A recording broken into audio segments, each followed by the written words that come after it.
அனைவருக்கும் வணக்கம். இன்னைக்கு வீடியோவில் என்ன பார்க்க போகிறோம் அப்படின்னா ஏகாதசி விரதம். ஏகாதசி விரதம் அப்படிங்கிறது நாம் பெருமாளுக்காக விஷ்ணுவுக்காக வழிபடக்கூடிய ஒரு விரத முறை அப்படின்னு சொல்லலாம். ஒவ்வொரு ஏகாதசி விரதத்தன்மையும் ஒவ்வொரு விதமான பலனை கொண்டு இருக்கும். அதனால் ஏகாதசியை நாம் கடைபிடித்தோம் அப்படின்னாலே வாழ்க்கையில் மிக பெரும் பாவங்கள்லாம் ஒளிந்து போகும், மிக பெரும் புண்ணிய பலன்கள் கிடைக்கும் அப்படின்னு சொல்லுவாங்க. அந்த வகையில் ஏகாதசி விரதம் அப்படிங்கிறது நிறைய பலன்களை கொடுக்கக்கூடியது அப்படின்னு சொல்லலாம். அந்த ஏகாதசி விரதத்தை பற்றிய முழுமையான தகவலை தான் இந்த வீடியோவில் பார்க்க போகிறோம். வீடியோ உங்களுக்கு மிகவும் பயனுள்ளதாக இருக்கும். கடைசி வரைக்கும் ஸ்கிப் பண்ணாமல் முழுசாக பாருங்கள்.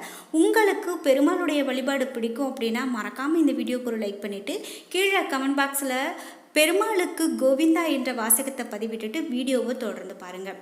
குறிப்பிட்டு இந்த மாதத்தினுடைய ஏகாதசியை நம்ம வழிபடுறதால என்ன பலன் அப்படின்னு தெரிஞ்சுக்க போகிறோம். உங்களுடைய வாழ்க்கையில் இது ஒரு நல்ல திருப்புமுனையாக கூட இருக்கலாம். அதனால் நீங்களும் இந்த ஏகாதசி விரதத்தை கடைபிடிங்க. வாங்க வீடியோக்குள்ளே போகலாம். நீங்கள் இன்னும் உற்சாகம் டிவி சேனலை சப்ஸ்கிரைப் பண்ணாமல் இருந்தால் சப்ஸ்கிரைப் பண்ணிக்கோங்க. கூடவே இருக்க பெல்லைக்கான மறக்காமல் கிளிக் பண்ணிடுங்க. வாங்க வீடியோக்குள்ளே போகலாம்.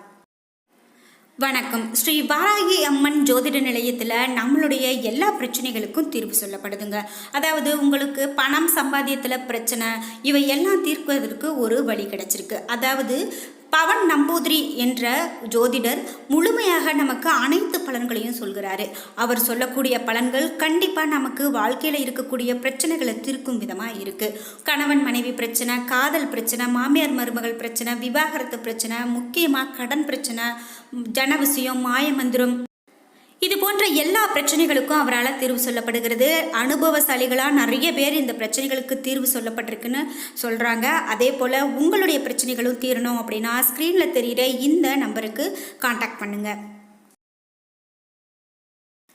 ஏகாதசி அப்படின்னு சொன்னால் வளர்பிறை ஏகாதசி, தேய்பிறை ஏகாதசி அப்படின்னு 2 விரத முறை இருக்குங்க. இந்த 2 விரத முறைக்கும் ஏற்றத்தாழ்வு இருக்கிறதா நாம் நினைக்கக்கூடாது. ரெண்டையுமே சரிசமமாக வழிபாடு செய்தோம் அப்படின்னா கண்டிப்பாக நமக்கு நல்லது. நெருங்கிய உறவினுடைய பிறப்பு இறப்பு போது கூட பெண்கள் மாதவிடாய் காலத்தில் கூட நாம் இந்த ஏகாதசி விரதங்களை கடைபிடிக்கலாம் அப்படின்னு சொல்கிறாங்க. நித்திய விரதங்களை மேற்கொள்ளலாம். திங்கள் சனி பிரதோஷங்கள் சிறப்பு கொண்டிருக்கிறது நம்ம எல்லோருக்குமே தெரியும். அதே போல தான் பூசம், புனர்பூசம், திருவோணம், ரோகிணி நட்சத்திரங்களில் வரக்கூடிய ஏகாதசி அதிகமான ஒரு பலனை கொண்டிருக்கு, அதிகமான சக்தி வாய்ந்தது அப்படின்னு சொல்கிறதால இந்த சக்தி வாய்ந்த நாளை நீங்கள் தவறவிடாமல் ஏகாதசி விரதத்தை கடைப்பிடிங்க. கண்டிப்பாக உங்களுடைய வாழ்க்கையிலையும் தடைப்பட்டு இருந்த காரியமெல்லாம் நீங்கி போய் உங்களுக்கு நல்ல பலன் கிடைக்கும். மேலும் வெவ்வேறு மாதங்கள் வெவ்வேறு தினங்களில் வரக்கூடிய ஏகாதசிகளுக்கும் நிறைய தனி சிறப்பு இருக்குது. ஒவ்வொரு ஏகாதசி விரத தன்மையும் ஒவ்வொரு விதமான பலனை கொண்டிருக்கும். ஒவ்வொரு ஏகாதசியும் பொதுவான நற்பலன்களை அளிக்கிறதோடு மட்டும் இல்லாமல் தனிப்பயனும் அளிக்க வல்லது என்பதை நாம் உணரணும். ஏகாதசி போன்ற விரதங்களின் போது விரத உண்ணாமையின் முழு பலனையும் அடைவோம். விரத நாள் முழுவதுமே உண்ணாது இருப்பது ரொம்பவே சிரமமாக நமக்கு தெரியலாம். அதாவது நிறைய பேருக்கு விரத முறை இருக்கும்போது கஷ்டமான நிலை இருக்கலாம். ஆனால் கடவுளை எண்ணி வழிபாடு செய்வாங்க. குறிப்பிட்டு வயதானவங்க அல்லது நோய்வாய்ப்பட்டவங்க இருக்காங்க அப்படின்னா இந்த விரத முறைகளெல்லாம் முழுமையாக சாப்பிடாம இருந்து மேற்கொள்வதற்கு ரொம்ப கஷ்டப்படுவாங்க. அப்படி இருக்கிறவங்க முதல் நாளான தசமி அன்னைக்கு ஒரு வேளை உணவு மட்டும் எடுத்துக்கிட்டு விரதத்தை மேற்கொள்ளலாம். வெகு நேரம் உணவு இருந்ததற்கு பின்பு படிப்படியாகவே உணவு அளவை கூட்ட வேண்டும் அப்படின்னு சொல்லப்படுது. அதே போல் நாம் துவாதசியிலும் ஒருவேளை உணவை பரிந்துரைக்கிறாங்க. அதனால் துவாதசியிலும் ஒரு நாள் உணவை சாப்பிட்டு விரதம் இருக்கலாம்.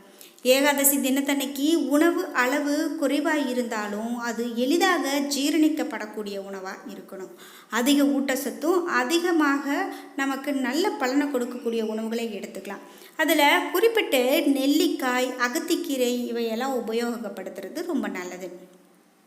ஒவ்வொரு ஏகாதசி விரதமும் குறிப்பிட்ட தவறான செயல்பாடுகளால் விளைந்த அல்லல்களை தீர்க்கிறதுக்காக இந்த ஏகாதசி விரதத்தை கடைப்பிடிக்கிறாங்க. நாம் வாழ்க்கையில் தெரிந்தோ தெரியாமலோ நிறைய பாவங்களையோ தவறுகளையோ செய்திருக்கலாம். அதனால் மனக்குழப்பங்களில் இருக்கிறவங்க இந்த ஏகாதசி விரதத்தை கடைப்பிடித்து வந்தாங்க அப்படின்னா அவர்களுடைய வாழ்க்கையில் நல்லதொரு மாற்றம் ஏற்படும் என்று நம்பப்படுது. ஒவ்வொரு ஏகாதசியினுடைய பெருமையும் வழிபாட்டு முறையும் வெவ்வேறு தெய்வங்களோ முனிவர்களோ வெவ்வேறு அன்பர்களுக்கு தெரிவித்ததாக கூறப்படுவதை அடிப்படையாக கொண்டு நம்ம கூறியவர் கேட்டவர்களுடைய காதில் காலத்தில் இருந்தே தான் குறிப்பிட்ட ஏகாதசி விரதம் அனுஷ்டிக்கப்படுறதா கருதக்கூடாது.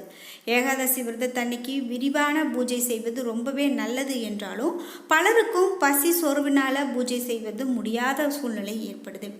குறிப்பிட்டு வீட்டு சூழல்களால் இறை சிந்தனை தடைப்படுது அப்படின்னா அன்று முழுவதும் ஆலயத்திலேயே தங்கி கூட வழிபாடுகளை செய்து தரிசித்தாங்க அப்படின்னா மேலும் சிறப்பு. இது மட்டும் இல்லாமல் அலைப்பாயக்கூடிய மனதை கட்டுப்படுத்தி அரங்கனையே நினைக்க செய்திட விஷ்ணு புராணம், பாகவதம், ராமாயணம் போன்ற இறை திருவிளையாடல் நூல்களையோ, விஷ்ணு சகஸ்ரநாமம், 4000 திவ்ய பிரபந்தம் போன்ற துதிகளையோ தொடர்ந்து பாராயணம் செய்யலாம். ஏகாதசி உண்ணாமை விரதத்துக்கு பிறகு துவாதசியில் உணவு ஏற்பதை பாரணை அப்படின்னு சொல்லுவாங்க. சில சமயங்களில் துவாதசி திதி நாள் முழுவதுமே இருக்கிறது கிடையாது. ஆனால் துவாதசியில் ஏற்பட வேண்டிய ஒரே வேளை உணவையும் நாம் வெவ்வேறு துவாதசி தினங்களிலும் அத்திதி இருக்கும்போதே நாம் முன்பின்னாக ஏற்க நேரிடலாம். குறிப்பிட்ட ஏகாதசி விரதம் இருந்த அம்ரிஷி சக்கரவர்த்தி துர்வாச முனிவரினுடைய கோபத்தில் இருந்து கூட பாதுகாக்கப்பட்டதை புராணங்கள் வழியாக சொல்லப்படுது. அப்படிப்பட்ட மிக பெரும் பலனை கொடுக்கக்கூடியது இந்த ஏகாதசி விரதம். வளர்பிறை, தேய்பிறை, துவாதசி அன்னைக்கு திருவோண நட்சத்திரம் வந்தால் அன்னைக்கும் உண்ணா நோன்பு இருந்து திரையோதசி திதியிலேயே பாரணை செய்யலாம். ஏகாதசி, துவாதசி 2 நாட்களிலும் முழுவதுமாக உண்ணாமை இயலாவிட்டால் ஏகாதசி அன்று முன்னிரவில் சிறிதளவு பலகாரம் எடுக்கலாம். மேலும் இது மட்டும் இல்லாமல் சிரவண துவாதசி அன்று கண்டிப்பாக உண்ணாதிருக்கிறது வேண்டும்.